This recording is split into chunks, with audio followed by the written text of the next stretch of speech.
Esse episódio é um oferecimento de V3 Data, EMEG e Fervo Digital.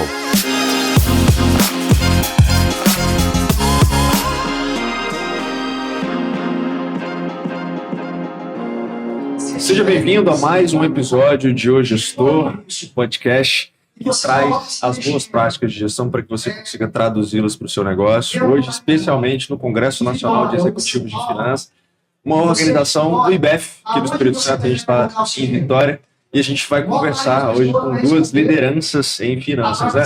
Meu nome é Bruno Rigamonte. Eu sou Gabriel Feitosa, entusiasta das boas práticas de gestão, e hoje nós vamos ter a oportunidade de repetir um painel ali que foi tratado, né, com a Cristina Cavalcante, que é CFO da Anglo-América, e a Isabelle Cordeiro, que é diretora administrativa financeira do Comitê Olímpico Brasileiro.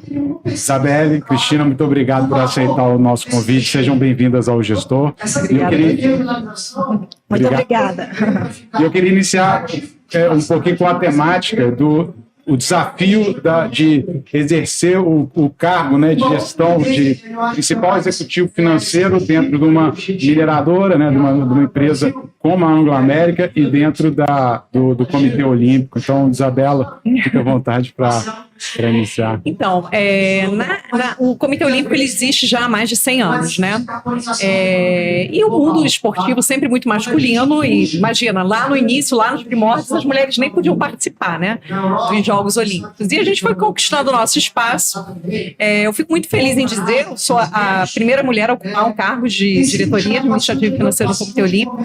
Tivemos uma outra também diretora de comunicação, que também passou por lá e trabalhou conosco. E assim, é desafiador porque a gente não objetiva o lucro financeiro, né? Nosso lucro é medalha. A nossa conquista, ela na verdade ela não tem um valor monetário, né? Ela envolve outros valores. Então é desafiador, mas eu gosto desse desafio, eu acho de extrema importância. Dentro do mundo esportivo, a gente vem crescendo muito o número de mulheres em gestão, tá? A procura tem sido grande, graças a Deus, e a gente vem aí vencendo os desafios no dia a dia, como a gente já venceu também nos Jogos Olímpicos, e acho que é isso. O resultado brasileiro, né, nessas Olimpíadas, inclusive, foi 80% puxado pelas mulheres, né? Das 20 medalhas que nós ganhamos, 12 foram femininos, e os 3 ouros vieram das mulheres, né? A gente teve ouro com a Pia, do judô, a gente teve ouro com a Rebeca, da ginástica artística, e a gente teve ouro com a Duda e a Patrícia do vôlei de praia. É um investimento que já vem aí de longo prazo, né? Para que as mulheres permaneçam dentro do esporte, permaneçam competindo, e a gente está começando assim, já vem colhendo um pouco os frutos, e o resultado desses jogos, ele demonstra claramente aí a ponto que a gente está conseguindo chegar. Cristina, e você, enquanto CFO de uma mineradora, né, que também tem aí seus desafios do próprio negócio, né, um negócio altamente alicerçado, né, na flutuação cambial, na flutuação da commodity. Imagina também como que é a gestão disso, né, as operações e tal, como é que é esse desafio de gerir uma empresa como a Anglo-América, né, na parte financeira.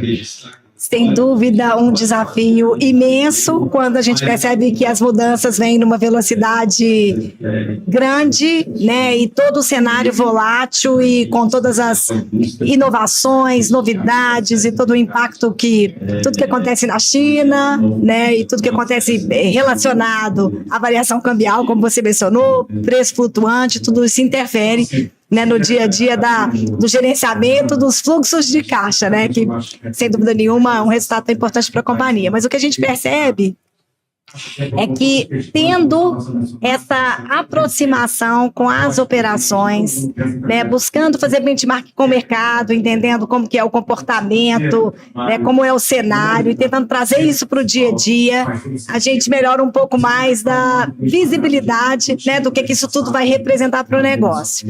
E muito quando a gente fala da importância da área financeira, você buscar fazer leituras de tendência através da imensa geração de dados que a gente tem, né, e como avaliar, analisar esses dados e tentar se antecipar a essas mudanças, né, que são tão críticas para o resultado do negócio.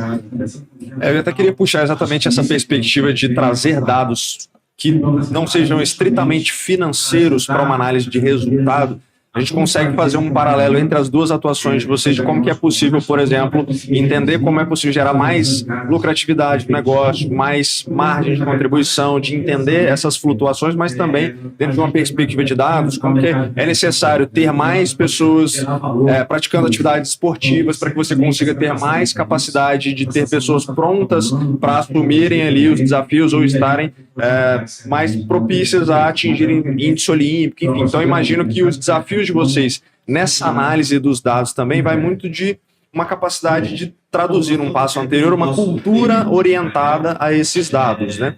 Queria entender como é que é isso no negócio de vocês e como é que vocês foram forjando a trajetória numa perspectiva de finanças, mas também de entendendo o que de fato traria resultados a partir de uma análise de dados mais detalhada. Em relação ao Comitê Olímpico, quando você fala de análise de dados, a gente faz análise de dados o tempo inteiro. E não é só análise de dados na parte orçamentária e financeira. Análise de dados de atletas. Para que eu consiga obter um resultado expressivo dentro dos Jogos Olímpicos, eu preciso ter um investimento. Então, o investimento vai desde a base até o alto rendimento. Quando você fala de investimento, você fala de tudo. Você fala desde a parte psicológica, saúde mental, passando pela área médica, passando pelo preparador físico, pelo técnico esportivo, enfim. E a gente lida muito também com volatilidade de moeda, né? Então, a gente começou o ano com a moeda, tanto o euro quanto o dólar, no patamar. Passamos pelos Jogos Olímpicos com o euro lá em cima e a gente estava em Paris. Então, assim, toda essa parte financeira está atrelada ali. A gente contrata muito técnico no exterior. A gente faz pagamento de técnicos que vivem no exterior. E aí a gente está sujeito também a toda uma tributação. Então, cada técnico que eu pago é em torno de 17% de imposto. Cada remessa para o exterior que eu faço para poder pagar uma hospedagem, uma alimentação, é em torno de 34% de imposto. Então, o custo ele acaba sendo, num dado momento, dependendo do mercado, um pouco acima daquilo que a gente estava prevendo. E tudo influencia. O que acontece no mercado de vocês influencia diretamente na gente também. Análise de dados, estratégia o tempo todo em relação a atletas. Então, assim, a análise de dados deles é mais focada num ponto, no nosso é outro. Enfim, tudo isso com o fim de atingir um resultado bom e expressivo, né? Em jogos, no caso. No caso da mineração, eu acho que a função de finanças, ela agrega muito mais o quanto as lideranças de finanças e o time de finanças está cada vez mais próximo do core business do negócio em si. Então, como reduzir talvez a volatilidade, ou como tentar entender um pouco mais do próprio negócio para você ter resultados melhores, sem dúvida nenhuma você buscar uma maior aproximação, e o próprio profissional de finanças que tendia a ser um auditor, a gente falou um pouco sobre isso hoje mais cedo, uma posição de um controller, hoje passa a ser um business partner, né? De fato, um parceiro do negócio, né? Buscando entender a fundo quais são os principais insumos, se os insumos são de fato importados, se eu tenho alternativas de outros insumos, né, fornecedores, como é que é a minha relação com o consumidor final. Então, isso tudo e a própria produção, os investimentos necessários que estão altos, né, e a necessidade de você manter toda a produção funcionando, isso exerce, sem dúvida nenhuma, essa necessidade dessa aproximação para que você tenha melhores resultados.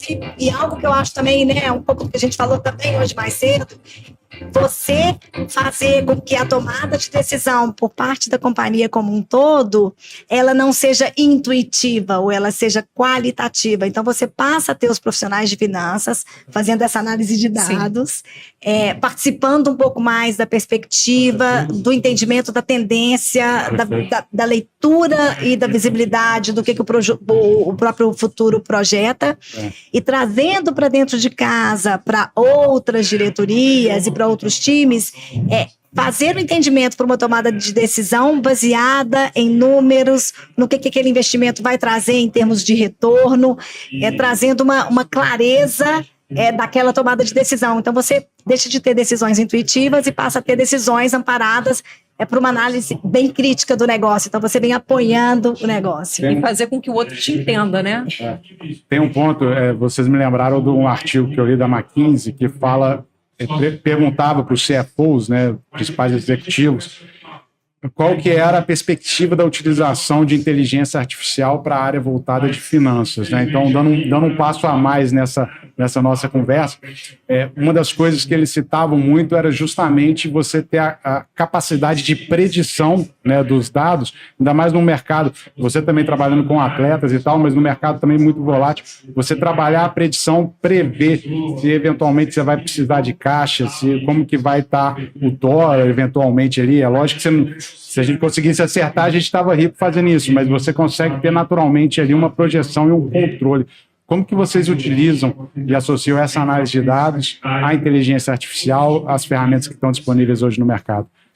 Na área técnica esportiva, já é mais. A gente já vem usando, de certa forma, essa questão da inteligência artificial. Mas a gente tem um setor dentro do Comitê Olímpico que é voltado diretamente para a tecnologia da informação. E a gente já vem trabalhando, daqui a pouco deve fazer um ano que a gente já vem trabalhando em projetos, e a gente quer tornar isso real, um projeto para o orçamento do ano que vem, voltado justamente para a inteligência artificial. Como se a gente quisesse montar um projeto piloto e que vai envolver não só a parte esportiva, como a parte administrativa e financeira também. É uma tendência, você comentou sobre isso, a gente não tem como voltar atrás, e não é a gente se desfazer do material humano, é fazer com que um converse com o outro e a gente tome a melhor decisão no final. Na mineração, a gente também está com um projeto grande, né, na própria Anglo-América, de avaliar como a inteligência artificial pode contribuir para os processos financeiros, né? Porque o meu sonho é a gente gastar muito menos tempo na construção dos dados e sim na análise, né? Porque a gente precisa analisar, a gente precisa avaliar, a gente precisa rodar sensibilidades diferentes e fazer dessa informação um apoio para uma tomada de decisão.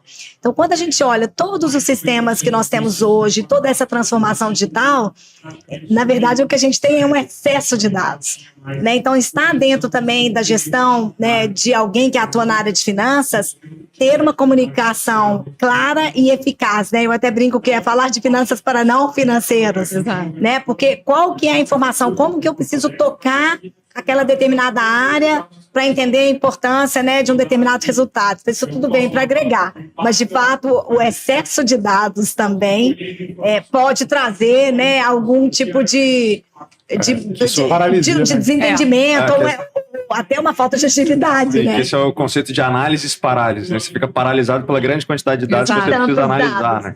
Eu queria pegar exatamente esse gancho para entender de vocês quais são as tendências que vocês observam de um profissional que vai ter que se adaptar em relação ao uso da inteligência artificial. A gente estava conversando, por exemplo, dos aspectos de integridade, como é que a gente precisa ter empresas que se adaptem em relação às novas tendências do mercado, como que isso, em última instância, acaba impactando na reputação daquela instituição. E o que vocês têm observado que o papel do CFO vai ser a partir dos próximos anos, exatamente a partir desse contexto que a gente tem trabalhado aqui na nossa conversa? Então, dentro do Comitê Olímpico Brasileiro, a gente, desde cerca de 6 anos para cá, a gente vem tratando a parte de gestão, implementando processos, procedimentos, políticas diversas. A gente tem a nossa área de compliance, a gente tem o nosso DPO, que está ligado diretamente à legislação, né, geral de proteção de dados, e a gente vem trabalhando, mas de forma diferente de uma empresa de mercado. Mas, assim, a tendência que eu vejo é, cada vez mais, a gente se profissionalizar e saber dividir, sim, a inteligência artificial, a parte tecnológica com o nosso dia a dia. Tem pessoas que ainda são meio reticentes, têm medo, na verdade, eu acho, do desconhecido, mas como eu já falei, e também já foi mencionado anteriormente, a gente não tem como voltar atrás. É o daqui para frente, é isso. E adicionalmente ao que a Isabelle disse, né, quando a gente fala de tendência, quando a gente fala, né, o que se espera, né, de um profissional de finanças, eu acho que é essa capacidade de adaptação rápida. Né? É como você corrigir uma rota, entendendo que a gente vive nesse mundo tão volátil e a gente precisa reagir rapidamente. E sem dúvida nenhuma, né, quando a gente fala de diversidade, quando a gente fala, né, de termos mais mulheres atuando aí nesse mundo de finanças, é a gente saber o quanto a diversidade é importante no que diz respeito a gente trazer opiniões diferentes, posicionamentos diferentes, crenças, intuições até, né? E fazer disso um melhor emaranhado de informações para que a gente consiga avaliar os riscos de maneira geral e tomar posição. sabe? Isabelle, Cristina, muito obrigado pela disponibilidade de vocês, por esse bate-papo, muitos insights, né, e por serem inspiração, né, estão na frente aí das áreas executivas, né, como principais executivos de finanças da Anglo e do Comitê Olímpico. Muito obrigado por terem aceitado o nosso convite. Obrigada a vocês. Muito obrigada a você, Obrigada. um prazer. Pessoal, vocês que estão nos assistindo, queria te convidar para compartilhar esse link dessa live com outras pessoas que você acredita que possa fazer a diferença. A gente ainda vai receber alguns convidados. A gente está, ao longo de todo o dia, recebendo diversas pessoas, gestores, empresários, políticos, para que a gente possa compor aí dentro desse cenário de finanças, de executivos de finanças, como é que é extremamente necessário se adaptar daquilo que a gente acabou de conversar aqui também, e tenho certeza que com esse conteúdo e os próximos, você vai conseguir gerir muito melhor o seu negócio e impactar positivamente o entorno onde você está inserido. A gente vai fazer uma pequena pausa e a gente já volta.